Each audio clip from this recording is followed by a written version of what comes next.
Imaginez ceci. Un homme de 42 ans décide d'élever une petite fille à partir de l'âge de 4 ans. Son but n'est pas la charité, ni le simple soin. Non, son plan est bien plus précis, bien plus insidieux.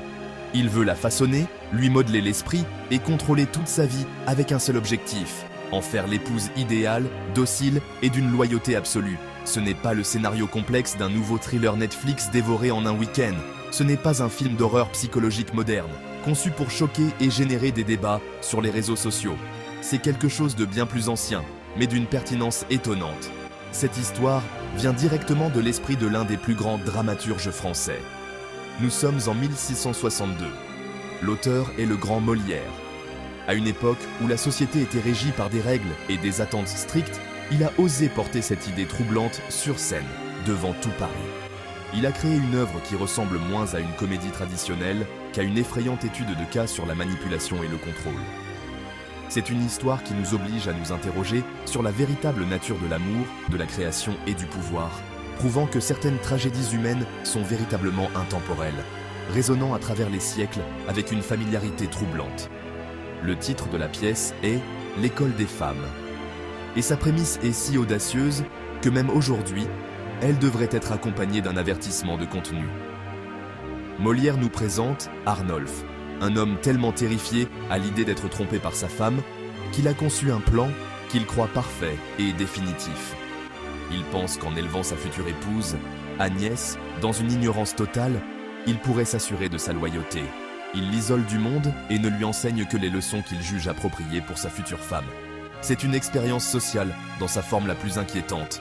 Bienvenue dans notre discussion approfondie d'un classique bien plus complexe et honnêtement bien plus chaotique que tout ce que vous avez pu étudier à l'école. Nous allons décortiquer ce chef-d'œuvre du XVIIe siècle comme s'il s'agissait du dernier phénomène viral. Oubliez les analyses historiques ennuyeuses un instant. Nous allons examiner cela avec un œil moderne, explorant des thèmes étonnamment pertinents, avec la même énergie que nous discuterions du dernier épisode d'une série télévisée qui nous a laissé bouche bée. Parce qu'en son cœur, cette pièce est un regard brut et puissant sur la nature humaine, qui semble plus pertinent que jamais. Posé. Mais qu'est-ce qui constitue vraiment l'essence de la pièce, l'école des femmes, une fois que l'on se débarrasse des perruques poudrées et du langage formel et désuet? C'est une véritable explosion d'obsession, d'innocence et de rébellion. En bref, c'est l'histoire d'un homme qui tente désespérément de contrôler le destin d'une femme, et comment ce plan tourne à la catastrophe totale, où tout va de travers. C'est la collision entre un plan méticuleux et la puissance incontrôlable des émotions. Arnolphe bâtit une forteresse d'ignorance autour d'Agnès, mais il oublie un petit détail, inattendu. L'amour. Et c'est là que tout commence, déclenchant une série d'événements à la fois hilarants et profonds. Ce n'est pas une simple histoire de bien contre le mal. Molière était trop intelligent pour cela. Il a habilement mêlé comédie et tragédie, nous faisant rire des plans ridicules d'Arnolphe, même si ses motivations nous donnent à réfléchir. Cette comédie est une vision géniale de la masculinité toxique, bien avant que le terme n'existe. Elle montre à quel point l'ego masculin peut être fragile, lorsqu'il est basé sur le désir de contrôle et la peur que les femmes aient leurs propres idées. C'est l'histoire d'un homme qui veut programmer un être humain comme une machine, pour se rendre compte que le cœur humain a sa propre volonté. Et puis, il y a ce merveilleux élément de karma. Molière ne laisse pas son protagoniste s'en tirer. Oh non! Il s'assure que chaque stratégie méticuleusement planifiée par Arnolphe se retourne contre lui de la manière la plus ironique et la plus humiliante. Les outils qu'il utilise pour maintenir Agnès dans l'ignorance deviennent les instruments de sa propre destruction. C'est une démonstration de justice poétique, servie froidement et avec une bonne dose de ridicule public. Cette pièce est une grande leçon sur le fait que le désir désespéré de contrôle absolu mène finalement à la perte de tout contrôle. C'est une leçon qui reste extrêmement pertinente aujourd'hui. Avant de plonger dans les détails de l'intrigue, préparons le terrain pour notre discussion. Cette histoire va vous faire réfléchir et émouvoir votre âme. Elle pose des questions aussi fondamentales en 2022 qu'en 1662. Un personnage comme Arnolphe, malgré tous ses plans machiavéliques et ses tentatives de manipulation, finit-il par récolter ce qu'il a semé? Son destin est-il une juste punition? Ou y a-t-il quelque chose de tragique dans sa situation? C'est là que l'histoire devient vraiment intéressante. Et c'est là que votre esprit critique entre en jeu. Déroulons ensemble cette intrigue complexe. Posez, thus. Voici Arnolphe, un noble riche et respecté, mais hanté par la peur d'être trahi. Pour lui, la trahison est partout, aussi omniprésente que le pain frais à la boulangerie. Son plan? Posé. Créer la femme parfaite. Il adopte Agnès, l'isole du monde et la façonne à sa guise, comme une statuette d'argile. Il est même allé jusqu'à changer de nom, persuadé d'avoir bâti un système infaillible. Posé. Un château de sable qu'il jure ne pas s'écrouler à marée haute. Posé. Arnolphe élève Agnès dans un isolement total, loin du monde extérieur, entourée seulement de simples serviteurs. Posé. Elle apprend le strict nécessaire pour s'occuper d'un foyer, la prière, la couture et, par-dessus tout, l'obéissance. À ses yeux, sa naïveté est le gage de sa pureté. Le pouvoir d'Arnolphe est absolu. Posé. À l'âge de 17 ans, il est convaincu d'avoir créé l'épouse parfaite. Posé. Mais la scène est prête pour le chaos de la vie réelle. Posé dve. Aussi confiant qu'il soit, le plan d'Arnolphe est bâti sur la peur et non sur la force. Son obsession de contrôler Agnès révèle ses propres insécurités profondes. Chrysalde, la voix de la raison, l'avait pourtant mise en garde. Les mesures extrêmes mènent à des conséquences extrêmes. Comme on dit, qui sème le vent récolte la tempête. Mais Arnolphe a fait la sourde oreille, se croyant supérieur. Il pensait pouvoir berner tout le monde, un vrai petit malin. Cependant, sa tranquillité n'était qu'une illusion fragile, exigeant une vigilance constante. Il était comme un dompteur de lions, craignant qu'un jour les lions ne le dévorent. Il ne comprenait pas que les portes peuvent se verrouiller, mais pas la nature humaine. C'est comme essayer de vider l'océan Atlantique avec une petite cuillère, vouée à l'échec. Molière avait déjà semé les graines de sa chute. Posé, tss. Tandis qu'Arnolphe savoure ce qu'il croit être sa victoire, l'univers lui réserve une petite surprise. Horace, un jeune homme charmant et bienveillant, tombe éperdument amoureux d'Agnès, sa protégée.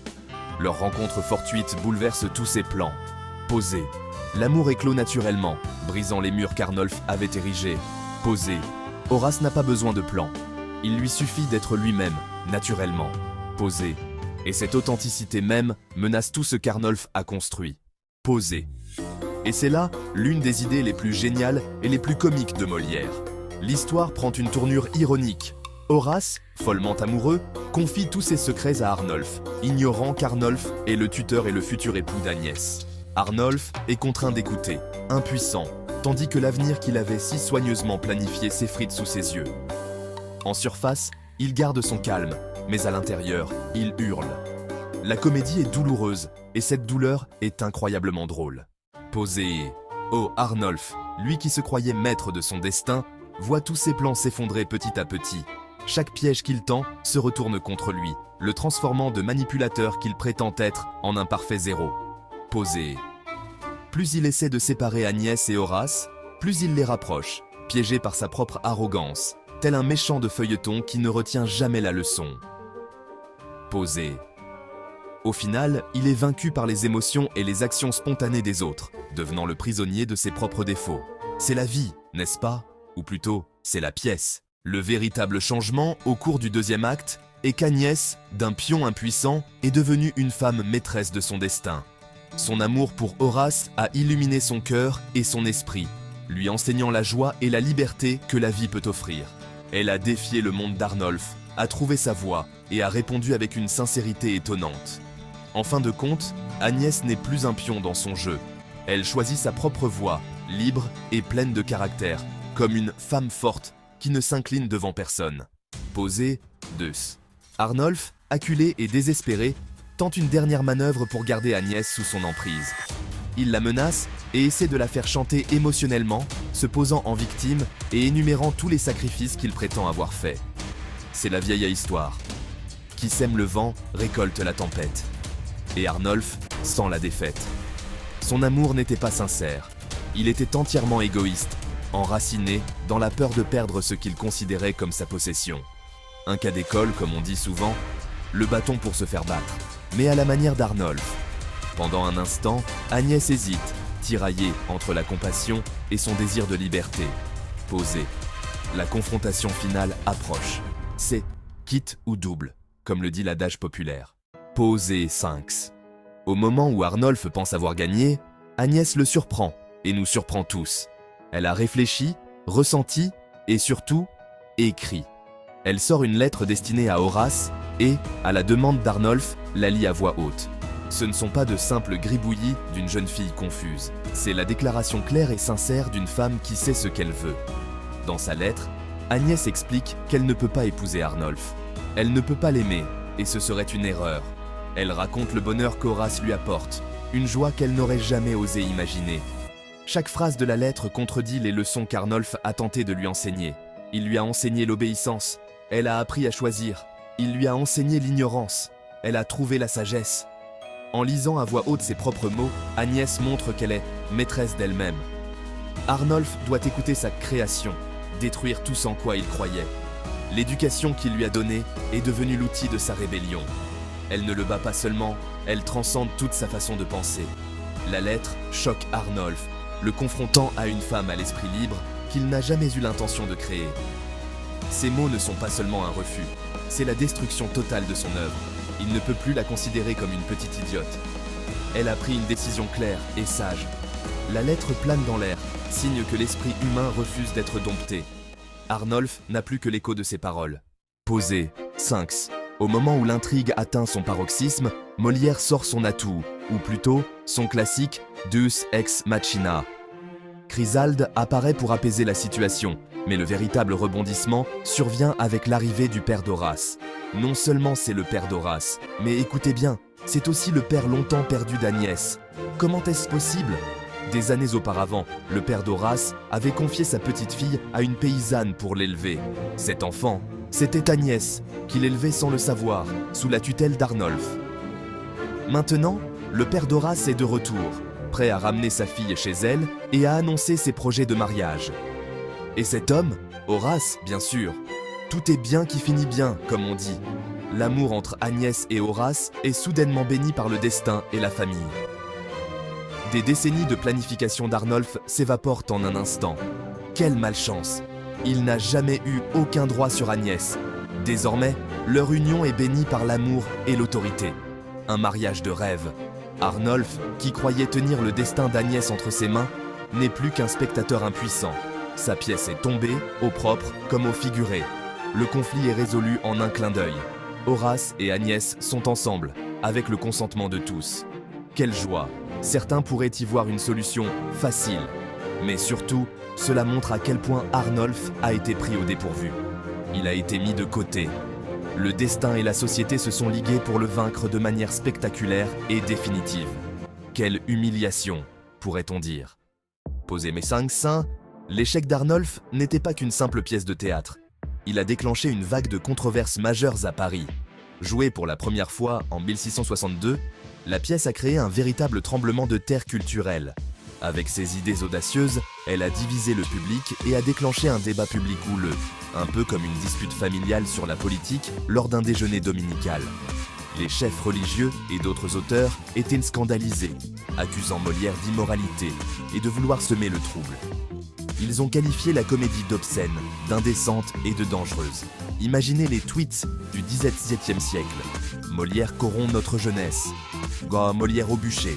Les critiques voyaient la leçon d'Arnolphe comme une attaque contre la religion et le mariage. L'opposition était personnelle et malveillante. Certains ont même réclamé que la pièce soit brûlée.